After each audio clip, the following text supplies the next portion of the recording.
राधे राधे। आप सभी साथियों को भगवान कृष्ण के जन्मोत्सव की ढेर सारी शुभकामनाओं के साथ मेरा प्यार भरा नमस्कार।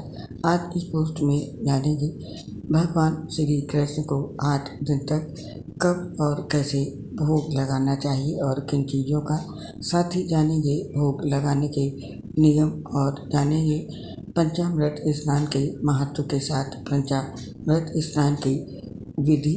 हिंदू धर्म में भगवान श्री कृष्ण को जगत पिता नारायण का दर्जा दिया गया है और जो लोग भगवान नारायण के भक्त होते हैं वो अपने घर में लड्डू गोपाल जरूर रखते हैं और उनकी पूजा करते हैं। लड्डू गोपाल भगवान श्री कृष्ण के बाल स्वरूप को कहा गया है, इसीलिए जिनके घर में लड्डू गोपाल होते हैं उन्हें उनकी सेवा भी छोटे बच्चे के जैसी ही करनी होती है। इसके विषय में बात हुई हमारे पंडित पंकज मिश्र जी से। उन्होंने बताया लड्डू गोपाल की सेवा के कई नियम हैं, मगर इन नियमों में सबसे ज़्यादा जिस नियम का ध्यान रखना चाहिए वो है लड्डू गोपाल को भोग लगाना। शास्त्रों में लड्डू गोपाल को 56 भोग लगाने की बात लिखी है, मगर हर रोज ये संभव नहीं है। किसी के घर में एक दिन में 56 प्रकार के व्यंजन नहीं बन सकते, मगर लड्डू गोपाल को नियमित रूप से दिन में 4 बार भोग जरूर लगाना चाहिए। यदि आपके घर में लड्डू गोपाल हैं तो आपको भी इस नियम का पालन करना चाहिए और जन्माष्टमी के खास मौके पर जब आप लड्डू गोपाल का जन्म करते हैं उस समय विशेष रूप से इस नियम का पालन जरूर करें। इस वर्ष जन्माष्टमी का त्यौहार 26 अगस्त को पड़ रहा है। लोगों ने इस त्यौहार के धूमधाम से मनाने की तैयारी अभी से शुरू कर दी है। जन्माष्टमी के त्यौहार पर सबसे ज़्यादा महत्व होता है लड्डू गोपाल के अभिषेक का। वैसे तो जिनके घर में लड्डू गोपाल स्थापित होते हैं वो नियमित रूप से या हर 15 दिन में एक बार उनका अभिषेक जरूर करते हैं, मगर जन्माष्टमी पर लड्डू गोपाल का विशेष अभिषेक किया जाता है। इसे पंचामृत स्नान कहते हैं। तो जानेंगे पंचामृत स्नान का महत्व और स्नान की विधि। सबसे पहले जानते हैं लड्डू गोपाल को भोग कैसे और किन चीज़ों का लगाना चाहिए। जानते हैं सबसे पहले भोग के बारे में। लड्डू गोपाल को सबसे पहला भोग सुबह उठते ही लगाएं। सुबह उठने का मतलब ब्रह्म मुहूर्त नहीं है। आप आराम से 6 से 7 के बीच में उठकर बिना स्नान किए ही लड्डू गोपाल को पहला भोग लगा सकती हैं। इस भोग में उन्हें दूध पिलाएं। लड्डू गोपाल को दूध का भोग लगाने से पूर्व घंटी बजाकर उठाएं। उठाने के बाद उन्हें चम्मच से दूध पिलाएं। आप 10 मिनट के लिए दूध का गिलास लड्डू गोपाल के पास ही रख दें। जिस दूध का प्रसाद चढ़ाया था उसी दूध का इस्तेमाल आप अपनी चाय बनाने में कर सकती हैं। और फिर लगता है दूसरा भोग। तो अब दूसरे भोग के बारे में जानते हैं। लड्डू गोपाल को दूसरा भोग उन्हें स्नान कराने के बाद ही लगाएं। इसके लिए पहले खुद भी स्नान कर लें और लड्डू गोपाल को स्नान कराने के बाद उन्हें भोग में दही जरूर चढ़ाएं। पंडित जी कहते हैं दही, मक्खन, मिश्री और लड्डू श्री कृष्ण को अति प्रिय है। अगर आप इनका भोग श्री कृष्ण को चढ़ाती हैं तो आपको उनका विशेष आशीर्वाद प्राप्त होगा। लड्डू गोपाल को दही का प्रसाद नियमित रूप से जरूर चढ़ाएं, मगर इसके साथ ही सीजनल फलों का प्रसाद भी जरूर चढ़ाएं। आप चाहें तो हफ्ते भर के लिए लड्डू तैयार करके रख सकती है, फिर उसी में से रोज एक लड्डू गोपाल को चढ़ाएं। इस बात का ध्यान रखें लड्डू गोपाल को घर पर बना हुआ मक्खन ही भोग में लगाएं। बाहर का मक्खन कभी भी लड्डू गोपाल को ना चढ़ाएं। और इसके बाद तीसरा भोग लगाया जाता है लड्डू गोपाल को दोपहर में। तो जानते हैं दोपहर में किन चीज़ों का भोग लगाएं। पंडित जी कहते हैं दोपहर में आप लड्डू गोपाल को भोग में वो सब कुछ चढ़ा सकती हैं जो आपके घर पर बना है। बस आपके भोजन में प्याज और लहसुन नहीं होना चाहिए। अगर आप प्याज लहसुन खाती हैं तो लड्डू गोपाल के लिए अलग से भोग तैयार करने की जगह केवल एक मीठा पराठा बना लें और इसके बाद भोग लगाया जाता है शाम को और रात में। तो जानते हैं शाम को और रात के भोग में क्या लड्डू गोपाल को चढ़ाएं। शाम को लड्डू गोपाल को पापड़, चिप्स या फिर मखाने का प्रसाद चढ़ाएं। वही रात भी आप जो भोजन कर रही हैं वही लड्डू गोपाल को भी चढ़ा दें। पंडित जी कहते हैं रात में लड्डू गोपाल को सुलाने से पूर्व आपको उन्हें दूध देना है। तो लड्डू गोपाल को सुलाने से पहले दूध जरूर पिलाएं। और अब जानते हैं लड्डू गोपाल को भोग चढ़ाते समय किन बातों का विशेष ध्यान रखना चाहिए, किन नियमों का पालन करना चाहिए। अगर आपके घर में 2 लड्डू गोपाल या राधा जी हैं तो आप सभी को अलग अलग भोग भी चढ़ा सकती हैं और एक साथ भी भोग लगा सकती हैं। लड्डू गोपाल को भोग लगाने के लिए ज़रूरी नहीं है कि आप चांदी की प्लेट का ही इस्तेमाल करें। आप चाहें तो स्टील के बर्तन भी यूज कर सकती हैं, मगर इस बात का ध्यान रखें कि लड्डू गोपाल के बर्तन रोज़ साफ किए जाएं और उन्हें आप किसी दूसरे काम में इस्तेमाल ना करें। यानी कि लड्डू गोपाल के भोग के बर्तन बिल्कुल अलग रखें।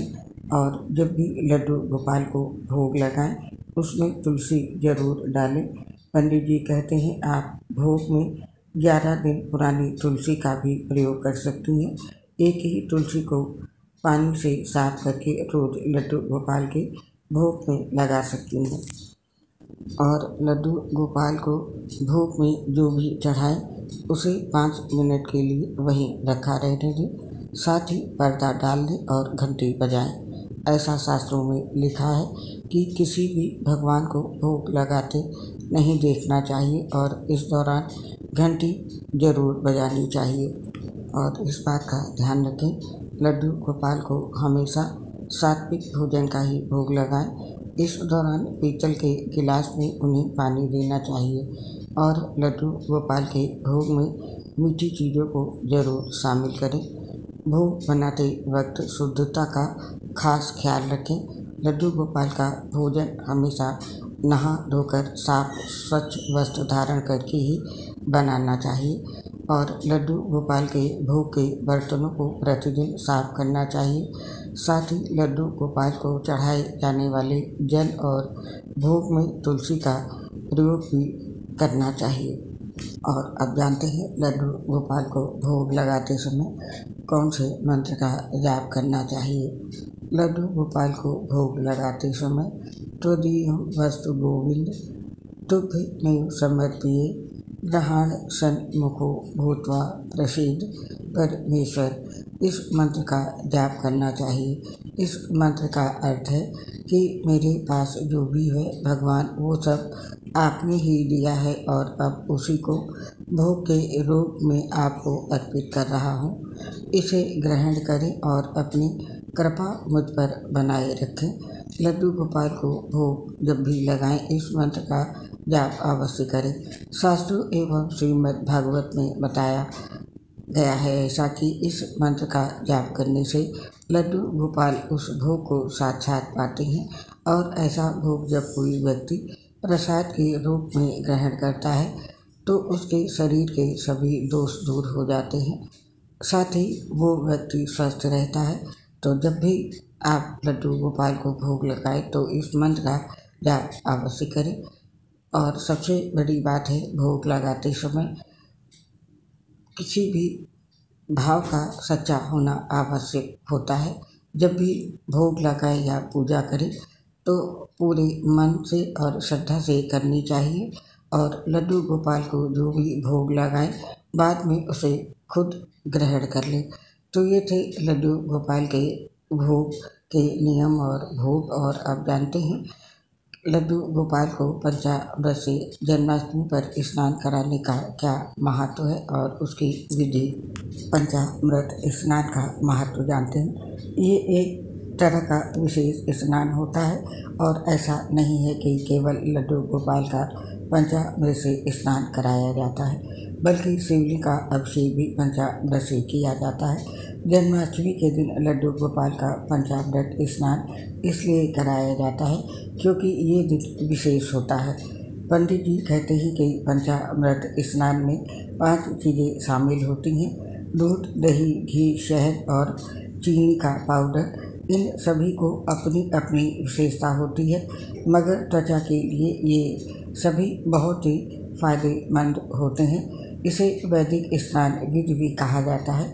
इसीलिए भगवान श्री कृष्ण के जन्मदिन पर उनका विशेष प्रक्रिया से स्नान कराया जाता है। और अब जानते हैं कैसे कराना चाहिए लड्डू गोपाल का पंचामृत से स्नान।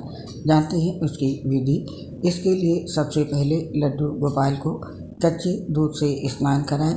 कच्चा दूध त्वचा की सारी गंदगी को साफ कर देता है, इसीलिए कच्चे दूध से स्नान करने को अच्छा बताया गया है। और स्टेप 2, कच्चे दूध से स्नान कराने के बाद आपको लड्डू गोपाल को दही से स्नान कराना चाहिए। दही ठंडा भी होता है और त्वचा को मुलायम भी बनाता है। और स्टेप 3, स्नान विधि की तीसरी कड़ी में लड्डू गोपाल को देसी घी से स्नान कराना चाहिए। घी का गुण होता है कि वो त्वचा को मॉइस्चराइज करता है, इसीलिए घी से स्नान कराते वक्त लड्डू गोपाल की मालिश भी करें।